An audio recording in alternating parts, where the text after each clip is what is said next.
مرحبا بكم في الحلقة الثالثة من برنامجنا حديث مقياس. آخر أياماتنا في رمضان الكريم، مازالوا شوية والعيد يجي. قبل يا حسرة الكلنا فرحانين، الرجال والنساء يمشوا للحاجامات، يمشوا يكديوا شعوراتهم، يعملوا لحلو، يعملوا صينية بقلاوة وصينية طرنجات وصينية صبلي وصينية غريبة وزوزة، حاسينهم مش نورمال الجو.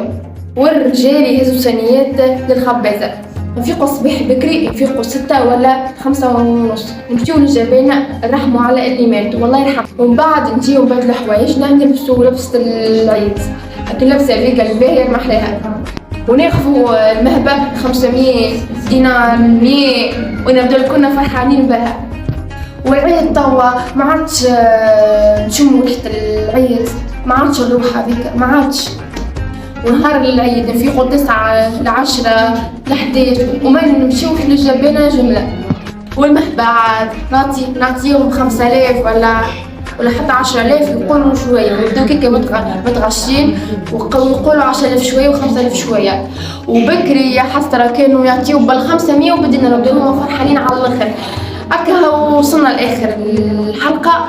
هكا حبيت نحكي العيد قبل والعيد توا، وانتم ما تنسوش تعملوا لايك. نحب نقول لكم باي.